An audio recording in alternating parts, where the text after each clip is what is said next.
एक बार फिर से आप सभी का स्वागत है न्यूज इंडिया पर। मैं हूं आपके साथ नीतू गुप्ता। शुरुआत करेंगे साउथ साइड की खबरों की। कर्नाटक में चुनावी सरगर्मियों के बीच राजनीतिक दलों में दूध पर युद्ध शुरू हो चुका है। हालांकि इससे पहले राज्य में जिस तरह से सियासी घमासान मचा हुआ था, पड़ोसी राज्य तमिलनाडु की बात करें तो वहां दही को लेकर सियासी जंग शुरू हुई थी। कर्नाटक में अमूल ब्रांड के दूध का राजनीतिक विरोध किया जा रहा है। यहाँ के सियासी जंग में दूध के दो बड़े ब्रांड अमूल और नंदिनी मैदान में ताल ठोकते हुए दिखाई दे रहे हैं। इस पर राजनीति अपने चरम पर है। खबरों की माने तो कर्नाटक में दूध पर सियासी युद्ध तब शुरू हुआ जब अमूल ने कर्नाटक में प्रवेश करने का ऐलान किया।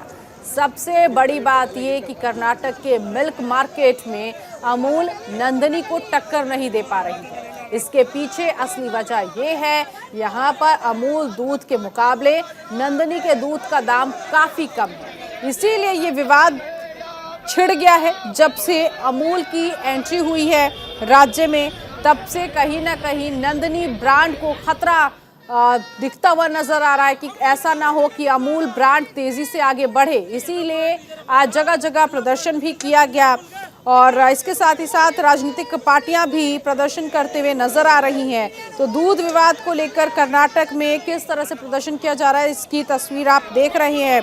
क्योंकि कर्नाटक के बाजार में अमूल की घोषणा को लेकर सत्तारूढ़ भाजपा और विपक्षी कांग्रेस और जेडीएस के बीच चल रहे आरोप प्रत्यारोप के बीच कांग्रेस कर्नाटक प्रमुख डी शिव कुमार ने सोमवार को नंदिनी मिल्क पार्लर का दौरा किया। उसके बाद से ये प्रदर्शन और ज्यादा तेज हो गया।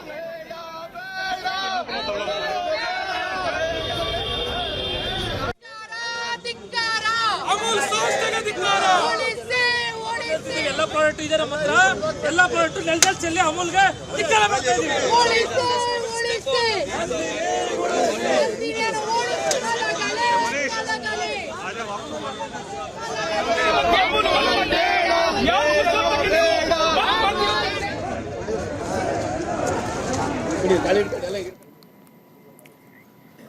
तो जो विवाद शुरू हुआ, जिसको लेकर प्रदर्शन किया जा रहा है, आइए जान लेते हैं कि प्रदेश में अमूल को लेकर आखिर क्या विवाद है, जिसको लेकर सड़कों पर अमूल के प्रोडक्ट्स फेंके जा रहे हैं और ये विवाद कैसे शुरू हुआ। दिसंबर 2022 की बात करते हैं तो अमित शाह ने डेयरी का उद्घाटन किया। मांड्या में 260 करोड़ की लागत से डेयरी बनी थी और प्रतिदिन 10 लाख लीटर दूध प्रोसेस करने का लक्ष्य निर्धारित किया गया। उसके बाद इस प्रोसेस को बढ़ाकर 14 लाख लीटर प्रतिदिन करने का लक्ष्य निर्धारित किया गया। केंद्रीय गृह मंत्री अमित शाह ने कहा था, अमूल और नंदिनी मिलकर काम करेंगे। हर गांव में प्राइमरी डेयरी स्थापित करने की दिशा में काम करने की बात कही गई थी कि ये जो डेयरी है वो हर गांव तक पहुंचे, इसका लक्ष्य निर्धारित किया जाना चाहिए। उसके बाद 3 साल के अंदर हर गांव में प्राइमरी डेयरी होगा, ये भी कहा गया गृह मंत्री अमित शाह की तरफ से। प्रदेश में अब बीजेपी पर नंदिनी ब्रांड को खत्म करने के आरोप लगने शुरू हो गए हैं। 5 अप्रैल 2023 की बात अगर करते हैं तो 5 अप्रैल 2023 को अमूल ने एक ट्वीट किया। ट्वीट में लिखा कि बेंगलुरु में दूध और दही उत्पादों की आपूर्ति करेगा अमूल। इस ऐलान के बाद बीजेपी पर कांग्रेस और ज्यादा हमलावर हो गई। इस विवाद में अन्य सियासी दलों की भी एंट्री हुई है और उसके बाद जगह जगह प्रदर्शन किया जा रहा है। ये खतरा मंडरा रहा है नंदिनी ब्रांड को कि अगर अमूल की एंट्री इस तरह से होगी तो कहीं ना कहीं नंदिनी ब्रांड जो है वो विलुप्त तो होता हुआ दिखाई देगा, जो यहाँ पर काफी चर्चित ब्रांड है और लोग इस ब्रांड के खरीदार हैं, ग्राहक बहुत ज्यादा है। लेकिन अब इसको लेकर ये विवाद जो है वो शुरू हो गया। अब कर्नाटक में अमूल की एंट्री को लेकर छिड़े विवाद के बीच राज्य कांग्रेस अध्यक्ष डीके शिव कुमार ने कुछ नंदिनी मिल्क पार्लर का दौरा किया। शिव कुमार ने न केवल इन पार्लर का दौरा किया बल्कि यहां से डेयरी प्रोडक्ट्स को भी खरीदा और अपने साथ वो लेकर आए, लोगों में बांटा। यही नहीं, उन्होंने खुद डेयरी प्रोडक्ट्स को खरीदा है, पार्लर पर ही उसका सेवन भी किया। इससे पहले डीके शिव कुमार ने ये बयान दिया था कि हमें किसी अमूल ब्रांड की जरूरत नहीं है। राज्य में पहले से ही लोकल ब्रांड नंदिनी मौजूद है और इसके प्रोडक्ट्स काफी अच्छे और मजबूत हैं। बता दें, जब से अमूल ने ये घोषणा की कि वो कर्नाटक में दूध और अन्य डेयरी उत्पाद को बेचने की तैयारी कर रहा है, उसके बाद से ही कंपनी को विपक्षी नेताओं और स्थानीय लोगों की तरफ से विरोध देखने को मिला, जो राज्य में अमूल की एंट्री से खुश नहीं दिखाई दे रही हैं। वहीं कांग्रेस के गौरव वल्लभ ने कहा, आखिर क्यों नंदिनी को खत्म करने की कोशिश की जा रही है।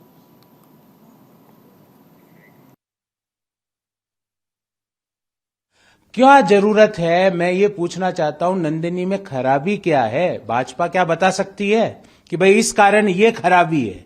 What is wrong in Nandini brand? सिर्फ इसलिए कि उससे कर्नाटक के लोगों का स्वाभिमान जुड़ा हुआ है, इसलिए उसको नेस्तनाबूद कर दो। सिर्फ इसलिए कि भाई उसमें दूध हो, दही हो, फ्लेवर्ड मिल्क हो, उसमें कन्नड़ भाषा में लिखा हुआ, इसलिए उसको खत्म कर दो। ये हर जगह ये करते हैं। महाराष्ट्र की सरकार ने कर्नाटक के गांवों के लिए बजट आवंटित कर दिया, ये अस्मिता पे चोट मारी। नंदिनी को खत्म करने की पूरा खाका तैयार कर दिया, अस्मिता पे चोट मारी। सीआरपीएफ की जो परीक्षा हो रही है उसमें कन्नड़ भाषा का बहिष्कार बाहर कर दिया, फिर कर्नाटक के स्वाभिमान को चोट मारी। क्यों? हमारा सवाल है, ऐसा क्यों? प्रधानमंत्री जी, आपके मन में क्या है? आप कर्नाटक की धरती पर आए, टाइगर के साथ खेले, टाइगर के साथ हाथियों को गन्ना खिलाया, अच्छा किया, क्योंकि दिल्ली में गर्मी है, आप पर्यटक के रूप में यहाँ आए और पर्यटन करके वापस चले गए। पर सवाल यह है कि आप यहाँ पर अमित शाह जी और कर्नाटक के मुख्यमंत्री और कर्नाटक के 25 भारतीय जनता पार्टी के एमपीज, उनको शर्म नहीं आ रही है बोलते हुए कि हम नंदिनी को हटा के दूसरी ब्रांड यहां लाना चाहते हैं? किस मुंह से वो बोल रहे हैं? क्यों कर्नाटक के स्वाभिमान को चोट निरंतर मारते हैं? वहीं डेयरी प्रोडक्ट का ब्रांड नंदिनी और अमूल के बीच चल रहे विवाद को लेकर कर्नाटक के सीएम बसवराज बोम्मई ने कहा, प्रदेश की बीजेपी सरकार के समय नंदिनी दूध का उत्पादन बढ़ा है। जानबूझकर कांग्रेस और जेडीएस इस मामले को तूल देने में लगे हुए हैं। नहीं भाई, हमारा नंदिनी ब्रांड है कर्नाटक का, जबरदस्त है। और हमारी सरकार है ना, तभी प्रोडक्शन डबल हो गया, मार्केट डबल है, और हम पूरा देश पर हम ये कर रहे हैं। ये चुप्पी इलेक्शन के टाइम पे ये राजनीति कांग्रेस और जेडीएस कर रहे हैं, इस बातों में कुछ मतलब नहीं है। उधर बीजेपी नेता एमजी महेश का कहना है कि जानबूझकर प्रदेश के भीतर दूध को सियासी रंग देने की कोशिश की जा रही है। अब तक एक भी किसान अमूल का विरोध नहीं कर रहे हैं। अब तक जितने लोगों ने इसका विरोध किया वो किसी न किसी राजनीतिक दल से प्रभावित हो रहे हैं। इसके बारे में को विरोध कर रहे हैं वो सब either they are the political activist और किसी ऐसा दल का साथ जुड़ा हुआ है। कोई फार्मर्स अभी तक कर्नाटक में ऐसा एक भी प्रोटेस्ट नहीं किया। वो प्रोटेस्ट करने का मन भी नहीं उनको ये उसको बहुत उसको फ़ायदा मिला है वो पूरा हमारा सरकार से। ये क्या चल रहा है मुहिम, वो मुहिम का वो पीछे सब पॉलिटिकल मोटिवेटेड है, चुनाव का नज़दीक वो ऐसा सब कर रहा है। उधर कर्नाटक का चुनावी बिगुल बज चुका है। कर्नाटक दक्षिण भारत का वो राज्य है जिसकी सत्ता पर हर कोई काबिज होना चाहता है। एक तरफ कांग्रेस जहां जीत से संगठन में जान फूंकने के लिए बेकरार है, तो वहीं बीजेपी की बात की जाए तो बीजेपी अपने जीत के कारवां को लगातार आगे बढ़ाने की कोशिश में है। कर्नाटक में बदलाव की लहर आएगी या फिर बीजेपी छाएगी, ये तो आने वाली घड़ी बताएगी। लेकिन आज हम आपको बताएंगे कि कर्नाटक के किस रीजन में क्या मुद्दे हैं और कर्नाटक के जातीय समीकरण क्या है। ये रिपोर्ट देखिए।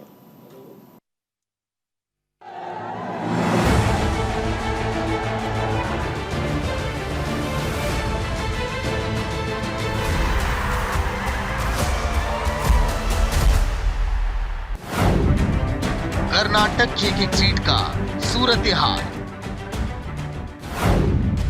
कर्नाटक में किसकी चलेगी सियासी चाल? कांग्रेस बीजेपी में किसकी जलेगी जीत की मशाल? किसके नाम होगा कर्नाटक का चुनावी साल? चुनाव का मौसम बड़ा ही रंगीन होता है। हर नेता के पास इसका एक हकीम होता है। कैसे लुभाना है जनता को, सबके पास इसका एक बढ़िया सा स्कीम होता है। आम आदमी पार्टी की राह पर चलते हुए कांग्रेस ने कर्नाटक में वादों की झड़ी लगा दी है। चुनाव से पहले कांग्रेस ने 4 बड़े वादे किए हैं, तो वहीं बीजेपी भी लोगों को बड़े बड़े ख्वाब दिखा रही है। इस बार का चुनाव बीजेपी और कांग्रेस दोनों के लिए प्रतिष्ठा की लड़ाई है। एक तरफ बीजेपी जहां पीएम मोदी के नेतृत्व में चुनाव के लिए कमर कस चुकी है, तो वहीं दूसरी ओर कांग्रेस भी सत्ता में वापसी के लिए बेकरार है। दूसरी तरफ कांग्रेस की कोशिश कर्नाटक चुनाव में जीत के साथ 2024 के लोकसभा चुनाव से पहले कार्यकर्ताओं में जान फूंकने की होगी। वहीं राहुल गांधी के भारत जोड़ो का कितना प्रभाव पड़ा है, कर्नाटक का चुनाव इस बात की तस्दीक करेगा। बहरहाल चुनाव से पहले कर्नाटक कांग्रेस में सब कुछ ठीक ठाक दिखाने की कोशिश की जा रही है। डीके शिव कुमार और सिद्धारमैया एक मंच पर तो दिखाई दे रहे हैं। कर्नाटक की बाजी पलटने के लिए बीजेपी, कांग्रेस और जेडीएस ने पूरी ताकत झोंक रखी है। मुख्यमंत्री बसवराज बोम्मई के सहारे बीजेपी अपनी सत्ता को बचाए रखने की जद्दोजहद कर रही है, तो कांग्रेस डीके शिव कुमार और सिद्धारमैया जैसे चेहरे के दम पर दोबारा से सत्ता में वापसी की कोशिश में लगी है। वहीं कुमारस्वामी की अगुवाई में जेडीएस एक बार फिर से किंग मेकर बनने की कवायद में है। राजनीति में साम दाम दंड भेद सब अपनाया जाता है। जरूरत पड़े तो दुश्मन को भी दोस्त बनाया जाता है। तभी तो चुनाव के पहले नेताओं की पाला बदलने का सिलसिला बदस्तूर जारी है। कई नेता चुनाव से पहले अपना पाला बदल रहे हैं। बीजेपी और कांग्रेस दोनों ही दल एक दूसरे के दल में सेंधमारी में लगे हुए हैं। कर्नाटक विधानसभा चुनाव में आम मुद्दे की जगह दूध का मुद्दा गरमाया हुआ है। चुनावी राज्य कर्नाटक में दूध पर राजनीतिक संग्राम छिड़ा हुआ है। एक तरफ अमूल कंपनी है तो दूसरी तरफ नंदिनी है। पैकेट दूध बेचने वाली 2 कंपनियों अमूल और नंदिनी को लेकर बीजेपी और कांग्रेस आमने सामने है। कांग्रेस ने आरोप लगाया कि बीजेपी गुजराती कंपनी अमूल के जरिए कर्नाटक में नंदिनी कंपनी के वर्चस्व को खत्म करना चाहती है। बीजेपी ने कहा है कि कांग्रेस दुष्प्रचार फैला रही है। कर्नाटक में अमूल की एंट्री नहीं हो रही है। खैर, कौन कर्नाटक का किंग बनेगा ये तो 13 मई को नतीजों के आने के बाद ही तय होगा। लेकिन उससे पहले कर्नाटक के चुनावी मैदान में सियासी गलियारों में दिग्गजों का मेला लगा हुआ है, जो चुनावी चौसर को और भी दिलचस्प बना रहा है। अब देखना दिलचस्प होगा कि कांग्रेस बीजेपी के कर्नाटक का दुर्ग भेद पाएगी या 2024 चुनाव से पहले बीजेपी का कद और भी मजबूत होगा। Bureau report, news India. उधर बीजेपी ने धारवाड़, गडक, हावेरी, उत्तर कन्नड़ में वॉर रूम का उद्घाटन किया। इस वॉर रूम का उद्घाटन विधानसभा चुनाव को ध्यान में रखते हुए किया गया है। इस दौरान बीजेपी के प्रवक्ता गौरव भाटिया भी वहां पर मौजूद रहे। बीजेपी प्रवक्ता गौरव भाटिया ने कहा, बीजेपी सरकार के कामकाज से प्रदेश की जनता खुश है, क्योंकि हमारी सरकार ने हर वर्ग के विकास पर ध्यान दिया है।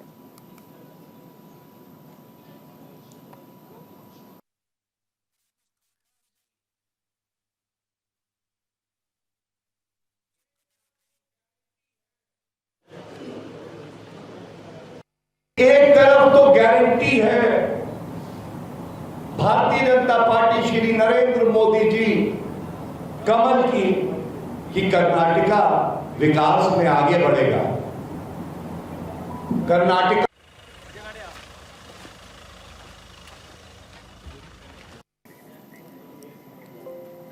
लोकसभा से सांसदीय अयोग्य घोषित होने के बाद कांग्रेस नेता राहुल गांधी 11 अप्रैल को वायनाड का दौरा करेंगे। इस दौरान राहुल गांधी एक रोड शो भी करने वाले हैं।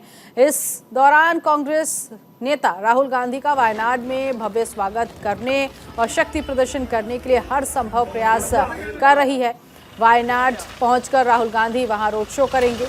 ये रोड शो 11 अप्रैल की दोपहर 3 बजे किया जाना है। इसमें कांग्रेस के सहयोगी दल IUML और RCP के नेता भी शामिल होंगे। इस रोड शो के दौरान सिर्फ तिरंगा दिखाई देगा। राहुल गांधी के 2019 के चुनाव प्रचार के समय IUML के हरे झंडे को लेकर विवाद खड़ा हो गया था, माना जा रहा है। इसीलिए रैली में इस बार सिर्फ तिरंगा शामिल करने का फैसला लिया गया। दरअसल IUML केरल में कांग्रेस के साथ गठबंधन में है और उनके अध्यक्ष सिहाब थंगल रोड शो में नजर आएंगे। कांग्रेस पार्टी के तमाम दिग्गज नेता KC वेणुगोपाल और तारिक अनवर भी इस रोड शो में होंगे। दोष सिद्धि पर राहुल गांधी की अपील पर सूरत की अदालत में सुनवाई होने वाली है। राहुल गांधी इस वक्त जमानत पर हैं। बता दें 23 मार्च को सूरत की एक निचली अदालत ने उन्हें बीजेपी विधायक पुणेश मोदी की तरफ से दायर एक मामले में पूरे मोदी समुदाय को बदनाम करने का दोषी पाया। पूर्व कांग्रेस अध्यक्ष को बाद में एक नियम के तहत लोकसभा से अयोग्य घोषित कर दिया गया था।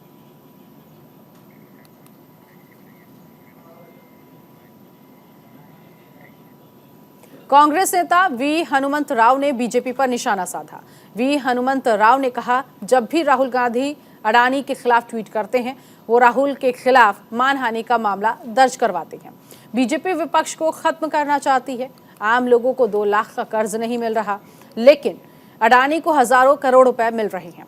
बस यही सवाल राहुल गांधी ने पूछ लिया तो राहुल गांधी के पीछे बीजेपी सरकार पड़ गई। भले ही विपक्ष कई मुद्दों पर साथ ना हो, लेकिन अडानी के मुद्दे पर बाकी सभी पार्टियां अब भी एक ही राय पर है। इसके साथ ही कर्नाटक के बोम्मई सरकार पर भी तंज कसते हुए उन्होंने कहा, कर्नाटक में बोम्मई हर काम के लिए भ्रष्ट है। वो 40 से 60% पैसे ले रहे हैं। आने वाले चुनाव में कांग्रेस सत्ता में आएगी और हम उन्हें बेनकाब करेंगे।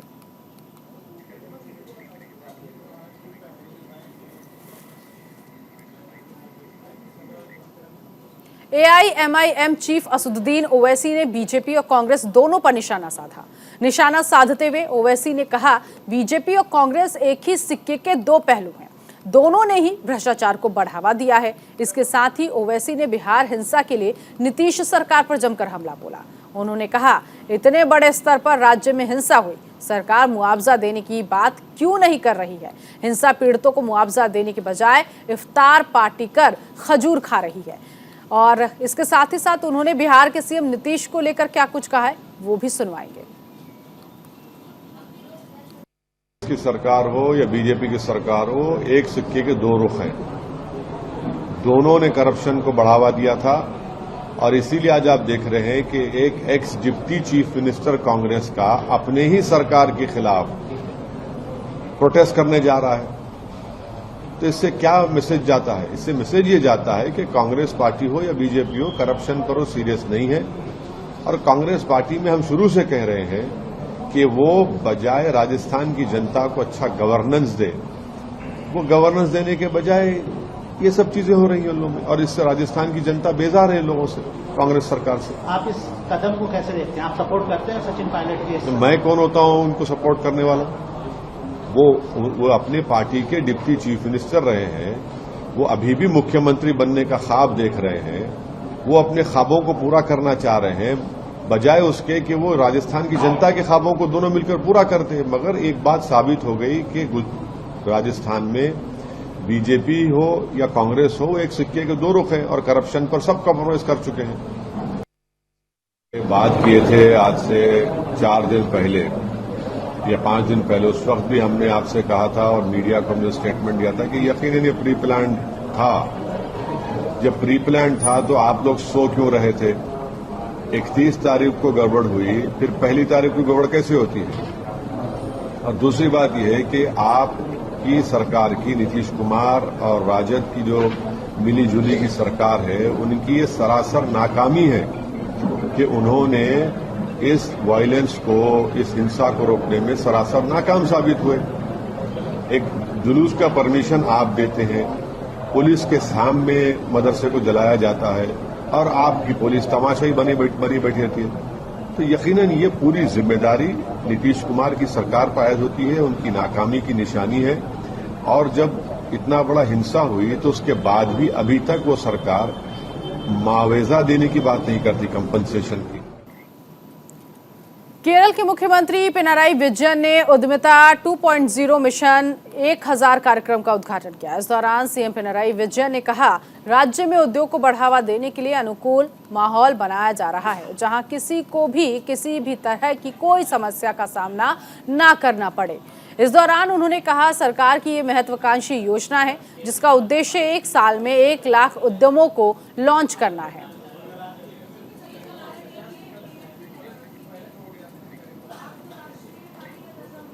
राज्यसभा सांसद GVL नरसिम्हा राव ने विपक्ष पर जमकर निशाना साधा। इस दौरान उन्होंने कहा, विपक्षी दल के किए गए भ्रष्टाचार को होने से रोकने के कारण संसद की बजट बैठकों में बाधा डाला गया। विपक्षी दल के सांसद भ्रष्ट लोगों को बचाने में महत्वपूर्ण भूमिका निभाते हैं, ये दुर्भाग्यपूर्ण है। विपक्षी दलों को उचित कीमत चुकानी होगी। इसके साथ ही उन्होंने कहा, अमृतकाल में प्रवेश करते ही देश में दो चुनौतियां, एक भ्रष्टाचार और दूसरा परिवार की राजनीति का अंत हमारे सामने था। संयुक्त आंध्र प्रदेश के पूर्व मुख्यमंत्री किरण कुमार रेड्डी कांग्रेस छोड़कर बीजेपी में शामिल हो गए। पीएम मोदी का हैदराबाद आना शुभ माना जाता है।